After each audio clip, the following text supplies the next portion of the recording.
Second world war के समय पर Sam Manekshaw middle east, north Africa और बर्मा में बहुत सारे थिएटर्स में एक्शन देखा। मतलब आपके पास सिर्फ एक दुश्मन है जबकि हमारे पास दो। पूर्व में दुश्मनों को पूरी तरीके से कुचल दो। उनके सैनिकों ने उन्हें रेस्पेक्ट के तौर पर दिया Sam Bahadur title. Field marshal Sam Hormusji Framji Jamshedji Manekshaw, जिनको हम लोग सैम बहादुर नाम से जानते हैं, इंडिया की मिलिट्री हिस्ट्री के एक आइकॉनिक फिगर है। 3 अप्रैल 1914 में पंजाब के अमृतसर में पैदा हुए। वो एक इम्पॉर्टेंट समय पर इंडियन आर्मी को बनाने में और देश की सुरक्षा के लिए एक इम्पॉर्टेंट रोल निभाए थे। इस वीडियो में हम लोग एक इंडियन पर्सपेक्टिव से सैम बहादुर के लाइफ, अचीवमेंट्स और इससे जुड़ा हर एक चीज के बारे में जानने की कोशिश करेंगे। दोस्तों, अगर आप लोगों को ऐसे वीडियोस देखना पसंद है तो इस चैनल को जरूर फॉलो या सब्सक्राइब कीजिएगा, और अगर आप ऑलरेडी कर चुके तो आपका बहुत बहुत धन्यवाद।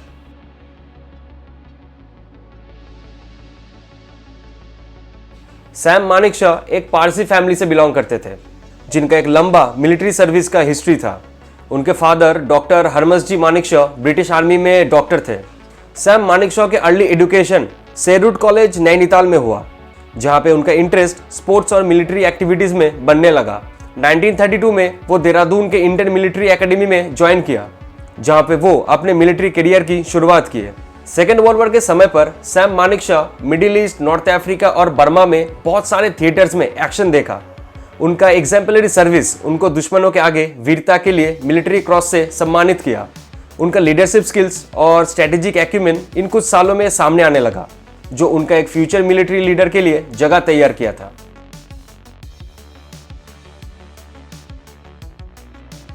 नाइनटीन 1971 में इंडिया पाकिस्तान वॉर के समय पर सैम बहादुर का लीडरशिप इंडिया की मिलिट्री हिस्ट्री में उनका सबसे महत्वपूर्ण योगदानों में से एक है। ईस्ट पाकिस्तान के पॉलिटिकल टर्मोइल से ही यह कॉन्फ्लिक्ट पैदा हुआ था, जिसकी वजह से इंडिया और पाकिस्तान में मुक्ति आंदोलन यानी लिबरेशन मूवमेंट और बाद का युद्ध यानी सब्सिक्वेंट वॉर शुरू हुआ था। 1971 को chief of the army staff यानी COAS के रूप में सैम मानेकशॉ ने मिलिट्री ऑपरेशन को प्लानिंग और एग्जीक्यूट करने में एक क्रूशियल रोल निभाया था। वो स्ट्रेटेजिक गाइडेंस प्रोवाइड किया और इंडियन आर्म फोर्स में आत्मविश्वास की भावना पैदा किया। वॉर से पहले ईस्टर्न कमांडो को उनका एक फेमस डायरेक्टिव था, you have only one enemy while we have two. मतलब आपके पास सिर्फ एक दुश्मन है जबकि हमारे पास दो। पूर्व में दुश्मनों को पूरी तरीके से कुचल दो। उनके लीडरशिप में इंडियन आर्मी ने जीत हासिल की, जिसके बाद बांग्लादेश की निर्माण हुआ। सैम बहादुर के मेटिकुलस प्लानिंग, जियोपॉलिटिकल सिचुएशन की समझ और आर्मी के दूसरे शाखाओं के साथ इफेक्टिव कोऑर्डिनेशन ने उनके एक्सेप्शनल लीडरशिप स्किल्स को प्रदर्शित किया।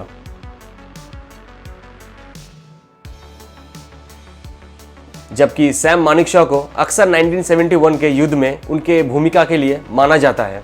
1962 के इंडिया चाइना वॉर के समय पर उनके एक्शंस भी देश के प्रति उनका कमिटमेंट को हाईलाइट करता है। वॉर के दौरान आर्मी स्टाफ चीफ के रूप में उन्होंने चैलेंजिंग सिचुएशन का सामना करना पड़ा, क्योंकि इंडियन आर्मी ने हिमालयन रीजन में चाइनीज पीपल्स लिबरेशन आर्मी का सामना किया था। असफलता और चुनौतियों के बावजूद सैम मानेकशॉ ने रेजिलेंस और डिटर्मिनेशन का प्रदर्शन किया था। सेना के कमियों के बारे में उनका इंसाइट, बेटर ट्रेनिंग और इक्विपमेंट की जरूरत पर उनका जोर इंडियन आर्मी के लिए क्रूशियल लेसन बन गया।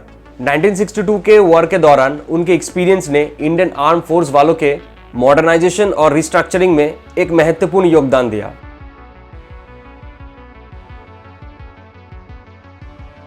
सैम बहादुर का लीडरशिप स्टाइल में स्ट्रेटेजिक थिंकिंग, डिसाइसिवनेस और अपने आर्मी के भलाई के लिए कॉन्सर्न थे। वो अपने बुद्धि और हर एक लेवल्स पर सैनिकों से जुड़ने के लिए जाने जाते थे। उनके फेमस मूछे और पाइप उनके पर्सनालिटी का एक सिंबल बन गया था। सैम मानेकशॉ के लीजेसी का एक की एस्पेक्ट मिलिट्री पर सिविलियन कंट्रोल का डिसीजन पर उनका जोर। इंडियन हिस्ट्री के क्रिटिकल जंक्शंस के समय पर उन्होंने हिम्मत के साथ डेमोक्रेटिक वैल्यूज और सिविक लीडरशिप के कॉन्स्टिट्यूशनल राइट्स को बरकरार रखा।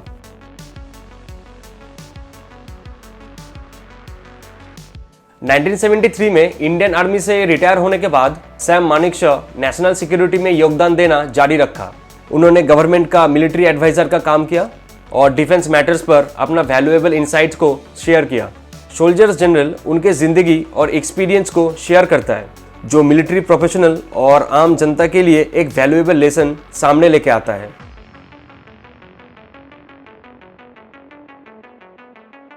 इंडियन मिलिट्री में सैम बहादुर का कंट्रीब्यूशन पर किसी का ध्यान नहीं गया। उनके आउटस्टैंडिंग सर्विस रिकॉग्निशन में उन्हें जनवरी 1973 में इंडियन आर्मी के फील्ड मार्शल के रूप में अपॉइंटेड किया गया था, जो हाईएस्ट रैंक था। उनके सैनिकों ने उन्हें रेस्पेक्ट के तौर पर दिया सैम बहादुर टाइटल।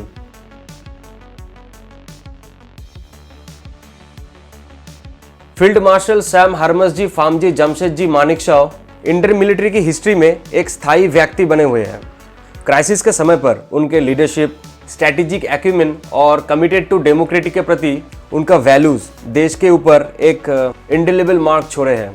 सैम बहादुर का कहानी आज भी लोगों को इंस्पायर करता है और उनकी इंपॉर्टेंस और डेडिकेशन की बात आज भी याद दिलाता है। सैम बहादुर के बारे में और भी डिटेल में जानना है तो पिछले महीने सैम बहादुर नाम की एक मूवी आई थी, तो उस मूवी को आप लोग देख सकते हो।